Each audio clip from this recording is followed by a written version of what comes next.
एक बार प्रेम से बोलिए सच्चे दरबार की जय। हर हर महादेव, हर हर महादेव। हम अदिति लोकगीत चैनल से भगवान भोलेनाथ माता पार्वती जी के चरण में कोटि कोटि प्रणाम करतनी। हमार प्रणाम से इंकार हो गुरु बहिना। धरती पर बैठल धरती माता जी के चरण में कोटि कोटि प्रणाम करतनी। आधा शक्ति जगदम्बा माता जी के चरण में कोटि कोटि प्रणाम करतनी। हर इंदर भैया लीलम दीदी जी के चरण में कोटि कोटि प्रणाम करतनी। यूट्यूब के माध्यम से जितना गुरु बहिना गुरु भैया जी दीदी लोग देखतनी सबके चरण में कोटि कोटि प्रणाम करतनी। हमार प्रणाम से इंकार हो। हे दीदी देखी एगो गांव रहे और वो गांव में ननद भौजाई सास सुनकर मर गई रहली। ननदी भाई उनकर जेठ रहना, उनकर शादी हो गई रहे, दुल्हनी आ गई रहली। ननद छोट रही, शादी ना भइल रहे। देखिए कथा के बहुत बढ़िया घाव, बहुत बढ़िया गुण बाटे। ननद भौजाई की कथा बाटे। ननद और भाभी की कथा सुनी जान कैसन लगी। ये गुरु बहिना बड़ा बढ़िया कथा में गुण मिली। लेकिन देख ले एगो ननद और भाभी के व्यवहार का होला। बहुत प्रेम भी होला और बहुत खतरनाक भी होला। तो बहुत खतरनाक बाटे। देखिए ये गुरु बहिना ननद भौजाई रहे लोग। ननद तो भगवान भोलेनाथ के बहुत पूजा पाठ करत रही। उनकर माई जब से मर गई रही तो भगवान भोलेनाथ के पूजा में बड़ा मन लगाव। जहां भी चर्चा होखे तहां चर्चा में भगवान भोलेनाथ की चर्चा में जरूर जा। ऐसे करते करते भगवान गुरु बहिना लड़की सियान हो गईली। जब सियान हो गईली तो लड़की जेकर घर के सियान रही उनके कपारे के बोझ ना होली, बगल वाला के बोझ होली, देखे वाला के बोझ होली। लड़की बहुत अच्छा रहली, बहुत चर्चा भजन करत रहली। उनकर भौजाई अपने भौजाई के आवा तो खाना पानी सब बना के खियाव, लेकिन तब उनकर भौजाई उनके पर खुश ना रह। भौजाई रहली खुश ना रह।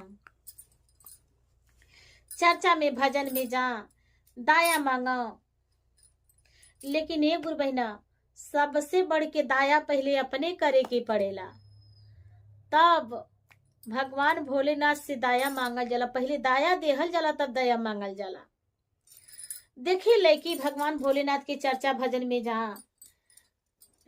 उनकर भाभी जवन उनके खाए के कुछ धैले रहा, लेकिन केहू बूढ़ पुरनिया भेटा उनके अपने खाना में से दे के खिया दो। अपने एक रोटी में आधा खा, लेकिन आधा केहू में केहू का रोज खियावा।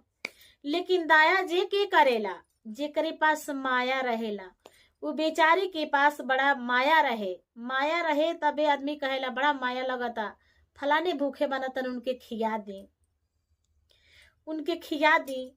बेचारी एक रोटी उनके भौजाए उनके खाए के दो, लेकिन एक रोटी में से आधा खा ला। आधा बुढ़िया माई एगो गंगा में रहली, उनकर पतो उनके खाए के ना देत रहली। आधा रोटिया चोरा के ले आके ओढ़नी में और उनके खिया दा। तब बेचारी के पास बड़ा माया रहे। यही से करत करत लड़की होशियार हो गईली। कितने गांव के लोग जलन करे लगल, जे माई मर गई बिया भौजाई हो काहे नहीं एके कैसनो देख के कह दे तड़ू बिया, चली जा अपने घरे। मेहरारू गांव के लगल लोग कहा लोग जे रात ले चाचा कह के आवतड़ी, इनके ऐसा घर खोज जे अपने घरे चली जा। भौजाई के एगो त घर से नकदन भइल रहली। भौजाई उनके बूझा ना, कितनो अपने भौजाई के मांस धो के बना के खिया दो आ जा, तब वो भौजाई उनके पर खुश ना रह। फिर वहां तब मांसा धो बनावा खा, भौजाई खुश ना रह। बेचारी शादी के उम्र हो गई रहे। अब भगवान भोलेनाथ से दाया, भगवान भोलेनाथ के 3 गो सूत्र ले रहली। और देखी भगवान भोलेनाथ से 3 गो सूतर ले कहली भगवान भोलेनाथ से, हे भगवान भोलेनाथ, पहले हमके ऐसन करिए जे हम केहू के दाया करे, हमके माया लगे जे हम लोग के दाया करे, आ तब वो लोग से माया हमरे दिल में लगी तो लोग के दाया करम, तब तू हमके दाया दिया। देखी बेचारी यही करते करते खिया दा केहू के अपने खाना में से, लेकिन अपने कम में खा के रह जाए। बेचारी के घर बड़ ढूंढ के उनकर भौजाई उनकर बियाह करा देली। बहुत गरीबे के घरे बियाह करली, इतनी गरीब जे कहाँ ले बताई दीदी। गईली अपने घरे, बियाह हो गई, अपने घरे गईली। देखिए दीदी वो जहाँ भी जितना पूजा पाठ यहाँ भी करत रही वैसने पूजा पाठ वहां भी करे लगली। जब वहां पूजा पाठ करे लगली तो इनकर भौजैयो भगवान भोलेनाथ के शिष्य रहली, लेकिन तब वो उतने जला अपने ननद के देख के। एक दिन के बात रहे, भौजाई उनकर चर्चा करवली, अपने घरे चर्चा करावत रहली। तो कहली नंदी के ज्यादा दूर शादी ना कैले रही, कहली पूरा रिश्तेदार के हम बोलाई, आई अपने नंदी के ना बोलाई, पूरा रिश्तेदार आई है तो गांव वाला कही है जे अपने नंदी के ना बोलवली बिया। देखिए दीदी पूरा नाते रिश्ता में सबके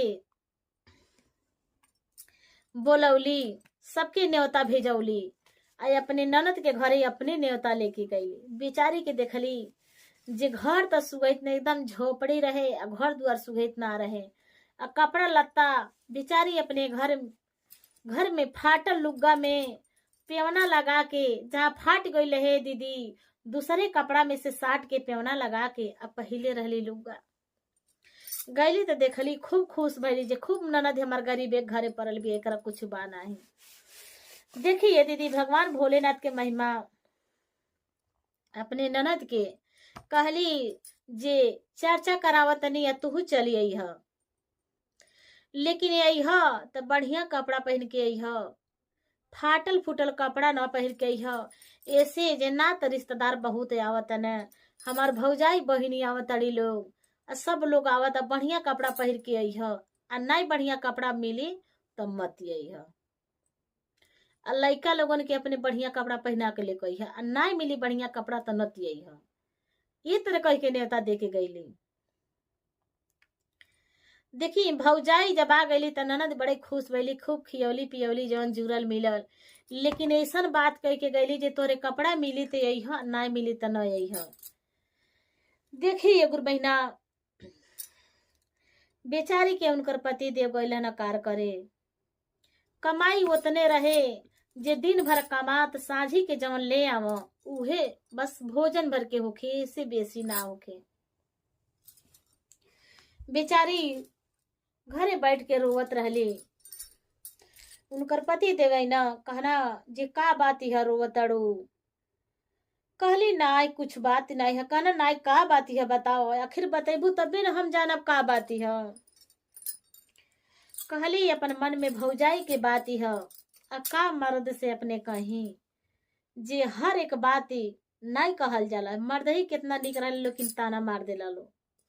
कहली नाई जी कोनो बात नहीं है, भाभी न्योता लेके आई लली है, कहली चर्चा बैठी आवे के बाटे, लेकिन हम कैसे जाई, ई ना कहली हमार भौजाई हमके कहली न आई है, कहली कैसे जाई, देखा भी लुग्गा कपड़ा नाई बाटे।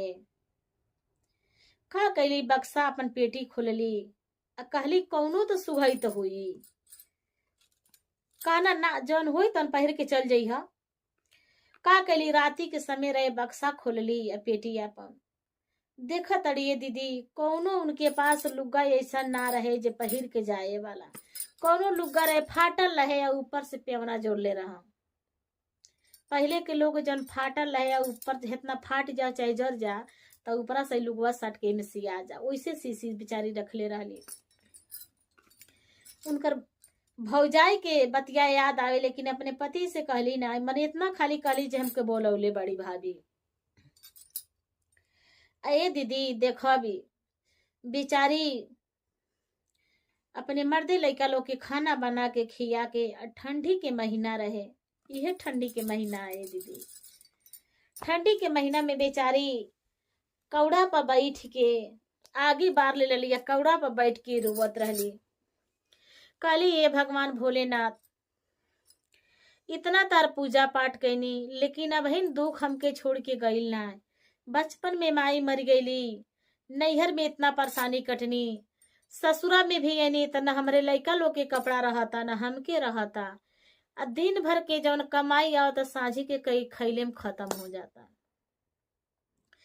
आखिर हमार कसूर कौन बा जे एंगन होता। अब कितनो गरीब बेचारी रहा लेकिन केहू भिखा भिखारू आवे तबो उनके हितना दे दा, अपने खाना में से केहू के खिया दा। लेकिन कहली हे भगवान भोलेनाथ, रउआ हमार कितना परीक्षा ले, नैहर से ससुरा तक ले परीक्षा ले भैनी, अब कितना ले, ना तो हमके बढ़िया करी नहीं तो हमार प्राण निकाल दे। माता पार्वती जी भगवान भोलेनाथ दोनों जने देखत रहे लो। अब भगवान भोलेनाथ के ध्यान लगौले बड़ी, कली ये भगवान भोलेनाथ हमार प्राण निकाल दी और ना तो बढ़िया कुछ हमके ऐसा करी जे हम अपने नैहर जाए। माता पार्वती जी भगवान भोलेनाथ के कहा तड़ी, ये प्रभु जी ये ठीक ना बा, इतना बढ़िया प्रेम से शिष्या पूजा पाठ करेली, अब बचपन से ही पूजा पाठ में लीन हो गईली, लेकिन अब ही रौरेन कर दुख खत्म ना कैनी। ई झूठ ना कहतड़ी, सही कहतड़ी। अब ऐसा कुछ करी जे बेचारी के चमकदार होखे।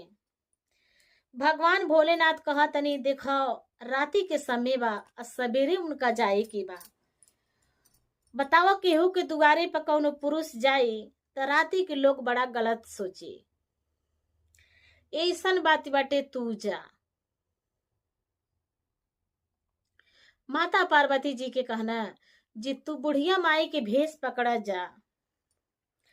देखिए दीदी भगवान भोलेनाथ के ध्यान लगौले बड़ी, कौड़ा पर बैठल बड़ी और रोवत तड़ी, कह तड़ी हे भगवान भोलेनाथ। देखी माता पार्वती जी बुढ़िया माई के भेष धकैनी, कह तनी ये बेटा बड़ा ठंडा लगत तन हमो के आगी तपा दो, तन हमो के ठंड लगत आगी तपा दो। माता पार्वती जी के एक तो खुदे पहाड़ पर बाली है, ठंडी में आगी पानी कहाँ से उनके मिले, टूटही मड़ई मेरे नोग ठंडा लगत रहे। माता जी कहली ये माता ए बेटी अतन हमो के आगी तपा दा। बुढ़िया माई के बड़ा बढ़िया से आगे उगी तपा देली। कह तड़ी ये बेटी काहे रोव तड़ू, कह तड़ी ये माई बुढ़िया माई हमके बड़ा दुख बाटे, भगवान भोलेनाथ के पूजा पाठ इतना हम कैनी, जिंदगी में कबो सुख ना पवनी। बचपन में माई मर गईली, ससुरा में आईनी त घर द्वार देखते बाड़ू हमार कैसन बाटे, हमार पहराव देखला एको लुग्गा में, सब लुग्गा में फाटल बाटे, एको लुग्गा ठीक नहीं बाटे। हमार भौजाई शिव गुरु के चर्चा करावतड़ी, वही चर्चा में हमके बोलौले बड़ी हमकी जाए की बा। लेकिन बताओ इहो बात कह के गइल बड़ी, तोहरे पास निम्मन कपड़ा होई त पहिर के अइह, आ नाई होई त नती अइह, हमार भाई भौजाई नैहरे के सब लोग आई का कहे। लेकिन ए दीदी ए बुढ़िया माई हमके दूसर कोनो बाती के दुख नहीं बाटे, जे हमार फाटल कपड़ा बा तबो एकर दुख नहीं बाटे। लेकिन मान ला सब लोग निमन निमन पहिर के आई, आ ओहो में हमार भौजाई कहले बड़ी खराब कपड़ा पहिर के नहीं है। आ जहाँ भगवान भोलेनाथ के चर्चा होला उ चर्चा हम छोड़े नहीं ना है। जहाँ हमार काने में भना काजे जी यहाँ चर्चा होता, सब काम धाम छोड़ के अपन हम चर्चा में चले जाने। देखिए दीदी बेचारी के नैहर गैले को दुख ना रहे, दुख के बात ही रहे जे लोग हमार भौजाई कही के वाली फटाहा ना पहिरियो। अब फिर भी यही बात रहे भगवान भोलेनाथ की चर्चा में वो जहाँ होके तहाँ जा कहा आज भगवान भोलेनाथ की चर्चा में हम ना जाए तो हमके अभिमान हुई। देखो गैली भगवान भोलेनाथ की चर्चा, देखो बैठल बड़ी कौड़ा पर, बुढ़िया माई पहला आशीर्वाद देहली, खूब निम्मन साड़ी पहन लेली, और उनकर लड़का लोन के उनकर पति के सबकी कपड़ा बदल गई, उ लोग बिछौना सुतल लोग बुढ़िया माई के लगे ही बैठल रही, लेकिन सबके कपड़ा बदल गए। दूसरा आशीर्वाद बुढ़िया माई देहली, पूरा देह उनकर गहना से गुहा गए। आ तीसरा आशीर्वाद बुढ़िया माई देहली, जे महासमार उनकर घर में, उनकर घर द्वार पूरा बन के चैंपियन हो गए और उनके घर में किस्म किस्म के मिठाई फल मूल सब तैयार हो गए। सुबेर भैले अपने पति दे के जगौली और लिया के गईली, लिया के अपने लोग लइका लोग के सबके पहिरा के लेके गईली। उनकर भौजाई उनके चिहा के ताके लगली, उनके गांव के लोग ताके लगल, जी भाई बड़ा गरीबे घरे भइल रहला, कैसे इतना भाव में इतना बढ़िया पहिराव ओकर बाटे। उनकर भौजाई तवन चर्चा में पूजा पाठ करत अड़ी, लेकिन भगवान भोलेनाथ के ध्यान ना लगौले बाड़ी, अपने ननद के ऊपर ध्यान लगौले बाड़ी। देखी जब गइल बड़ी बिटिया, सब लोग निहारा तटे, अरे जिन चर्चा करावत अड़ी उनकर बहन भौजाई सभी आइल बा, सभी निहारत, लेकिन उनके अगवा सभी फेल हो गइल बा। इतनी सुंदर बन के गइल बड़ी और उनकर लइका मर्द इतनी सुंदर लगता लो। तका सब लोग निहारता, अपने गांव के लोग से सबसे नमस्ते मस्ते करतली। चर्चा होता तो वही समय में पहुंचल बड़ी, शुरू चर्चा भइल बा तो पहुंचल बड़ी। तो देखिए अपने चाची उची लोग से कैसे कहा तड़ी, चाची चर्चा होता, आगे भगवान भोलेनाथ पर ध्यान लगाओ। अपनी भाभी से कहा तड़ी, ये भाभी पहले भगवान भोलेनाथ के ध्यान लगाओ। जितना नाच रिश्तेदार बैठल है सबके कहा तड़ी, और कैसे कहा तड़ी, भजन के भाव से सुनी जा। चर्चा में बैठल बाड़ू, ये ने वो नेता का तड़ो, चर्चा में बैठल बाड़ू, ये ने वो नेता का तड़ो, कह बाटे तहरो ध्यान ए भाभी, कह बाड़े तहरो ध्यान ए भाभी, शिव गुरु बानी तोहराया गे भाभी, के करा के ताके लू पाछे भाभी, चर्चा में बैठल बालो, ये ने नेता का तड़ो, चर्चा में बैठल बालो, ये ने नेता का तड़ो, कह बाड़े ताहरो ध्यान आए दीदी, कह बाड़े ताहरो ध्यान आए गुरु बहिना, शिव गुरु बाने तोहरे सामने बहिना, के करा के ताके लू तू पीछे बहिना, चर्चा में बैठल बालू, ये ने वो नेता का तड़ो, चर्चा में बैठल बाड़ू, ये ने वो नेता का तड़ो, कह बाने तोहनो लोग की ध्यान आए दीदी। सब नात लोग से कहा तड़ी, कह बाने तोहरो ध्यान आए भाभी, शिव गुरु बाने तोहरे सामने भाभी, कह तू होता के लू पीछे भाभी। देखी उनकर भौजाई के पेट में छटपट्टी लग गई, दादा ये इतना सुंदर हो गई बिया, इतना सुंदर एकर कपड़ा लत्ता कहाँ से मिल गई है। हाली हाली 3 घंटा के समय कैसो पूरा भइल, चर्चा बंद करौली और सबके प्रसाद दे के घरे भेज देली और अपने ननद के रख लेली। कहली बताओ पहले कैसे तोहार इतना पहिराव मिल गई है। कहली ये भाभी तू कोई केतना बतिया चलेलू जे चर्चा में आई है, आ अपने लइका लोग के लिया ली है अपने आई है, लेकिन फाटल साड़ी पहन के नहीं है। हमार बड़ा दुख भइल, रात भर बैठ के कौड़ा पर अपने पति के खाना वाना बना के दे के और रात भर कौड़ा पर बैठ के रोवनी।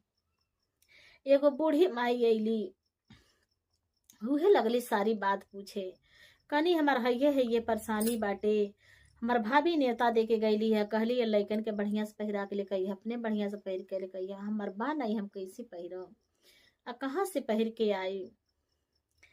देखी भगवान भोलेनाथ के महिमा। बुढ़िया माई हमके आशीर्वाद देली ह, एक बेर आशीर्वाद देली है तो पूरा कपड़ा हो गईल ह, हमारियो हमारे पति के हमारे लइको के। आ एक बेर आशीर्वाद दिले तो पूरा हमारे देही में गहना से उहा गईल ह। आ दूसरा बेर आशीर्वाद दिली हमार घर द्वार बन के टेंट हो गईल ह। आ पूरा घर में फल फूल सेब संतरा अनार पूरा किस्म के सामान हो गईल ह। आ नगदे सामान ले के गईल रहली। कहली ये भाभी आयल बनी तो तोके हम न्योता दे के जातनी। अगला सोमवार के, इस सोमवार तो आज खत्मे हो गई, लेकिन आज के 8वां दिन हम चर्चा कराए तू गई है। कहली ठीक बा, चर्चा करैया हम आए। सब एहू नाते लोग के, इनहू के नाते लोग के बटोरली। आए अपने गाँवे गईली तो चर्चा करौली, अपने गांव के लोग के बटोरली, या इनकर नाथ हित बटोरली, अपन नाथ हित बटोरली। देखी ये दीदी गईली चर्चा रखली अपने घरे, सब नाथ हित की न्योता हकारी उहो देली, इहो के नाथ हित लोग गई। कहली ये भाभी समय से चले है, चर्चा शुरू हुई, शुरू भइले के पहले चले है, कितनो हो तो हमार भाभी तू हो। देखी ये दीदी उनकर भाभी का कैली, कहली ठीक बा जरूर आए। अब जैसे जैसे ही कैले रहली तो उनकर तो कुछ ना रहे, लेकिन इनकर धन रहे। ये बड़ा नखड़ा बनौली। जब नखड़ा बनौली ये दीदी का कैली, हो साझी की बेरा खाना बना के खिया के अपने मर्दे लेके के सुता देली। आ कौड़ा बार के लगली रोवे। बस भगवान भोलेनाथ माता पार्वती जी इनकर कहानी देखत रहे लो, कहानी इनकर देखत रहे लोग। कहलो भगवान भोलेनाथ से कहली गौरा माता महादेव जी देखी इनकर नाटक चल रहा बा। भगवान भोलेनाथ कहनी जा, जैसे उनके आशीर्वाद, मान ला राती के समय बा उ दिन नहीं गनी तजगू नहीं जाए, आ तू ही जा, जैसे उनके आशीर्वाद देहले बाड़ू ऐसे इनके दीह, लेकिन पाप से धन नाश होला। वो बेचारी के पीछे धर्म रहे, लेकिन इनके पीछे पाप रहे। देखी ऐली भगवान भोलेनाथ भेजनी, माता पार्वती जी बुढ़िया माई के भेज थके आईनी। कनी ये बेटी काहे रो तड़ू, कह तड़िए माता जी हमारी ननद के घरे चर्चा बैठल बाटे, यही से हम रो तनी जी हमार पति देव कमानत हमनी के खोही बर के होला, आ लुगा कपड़ा नाई बा का पहिर के जाए। माता पार्वती जी कहली ये बेटी हम तो के लुगा कपड़ा जरूर दे, लेकिन ये बेटी सब धर्म से होला, ये में हमार गलती न दिया, तारे पास धर्म तू सही करेलू। कहली ये माता जी हम बहुत धर्म बहुत पुण्य के काम करेनी। कहली ठीक बा, पुण्य के काम कर थकबू, धर्म के काम कर थकबू तो तोहरे संगे सही हुई, आ ना कर थकबू तो सही न। ना हम बहुत धर्म करेनी। एक लोग होला कहला बड़ी बना के आयल बनी, तू कहली ना हम बड़ी बनावे नी, हम केहू के बांट चुट के खिया देनी। माता पार्वती जी एक बेर आशीर्वाद देहली ये दीदी एकदम निंगा हो गईली। जब निंगा हो गईली तब पुरैनी के पत्ता पूरा देही सट गई, पत्ता उनकर पूरा देही सट गई। जब पूरा देही पत्ता सट गई एक ही बेर आशीर्वाद देहली तो उनकर पूरा हई पूरा जितना गहना गुड़िया पहले रही सब सरसों के फूल बन गए। जिसे हल्दी के दिन सरसों के फूल लगा के हल्दी उर्दी लगेला, सरसों के फूल बन गए। आ दूसरा तीसरा बेर आशीर्वाद दिली, उनकर घर छानी हो गई मड़ई। आप तो अवरी लगली रोवे, कह तड़ी हे माता पार्वती जी लगली परेशान हो गईली। देखी चर्चा उर्चा उजा होखे लगल, ननद फोन कैली, कह तड़ी भाभी जल्दी आवा, कह तड़ी हाँ आवा तनी। ओहू से नाई अपने पति के और लड़का के भेजली, कहली जा जा भाभी के बोला ले आवा जानी। उनकर पति देवई न बस घर में ढुक गईली। ऐसा आशीर्वाद माता पार्वती जी देहली, उनकर घर में एगो कपड़ा ना रहे जो पहिर के जा। देखी का कैली अपने नंदोई से और भैने से कलिए बाबू जा जाना हम तैयार होके होते बानी। गई ना ओई जा लइका कहना लोगे माई आ मामी कहलिए तैयार होके होते बानी। ई त इनकर एगो कपड़ा ना रहे पहिर के जा जा कैसे। देखिए दीदी चर्चा खत्म हो गई। ननद के चिंता हो गई जे हमार भाभी काहे नहीं अली। अपने भाभी के लगे जब वो ननद अली तो अपने ननद के पकड़ के लगली रोए। अपने ननद से गलती के क्षमा मांगे लगली तो कहा तड़ी ननद का कहा तड़ी अपनी भाभी से का कहली चर्चा में बैठल रहलो एने ओने ताकत रहलो। चर्चा में बैठल रहलो एने ओने ताकत रहलो। नाही रहे तोहरा गुरु पा ध्यान ये भाभी। गुरु जी से लगली हाथ जोड़े। भाभी से कहतरी भाभी तू हाथ जोड़ा। नहीं रहे तोहरा गुरु पा ध्यान ये भाभी। पहला में दाया मंगिहा दूसरा में चर्चा करिहा। पहला में दाया मंगिहा दूसरा में चर्चा करिहा। तीसरा में करिहा न मान पड़ राम ये भाभी। तीसरा में करिहा नमन पड़े राम ये भाभी। चर्चा में न खर्चा लागे दाया में माया। चर्चा में न खर्चा लागे दाया में लगला माया। हाथ जोड़े होला गुरु के पड़े राम ये भाभी। काली घर चर्चा करिहा चर्चा में खर्चा ना लगी आ दाया में माया करिहा।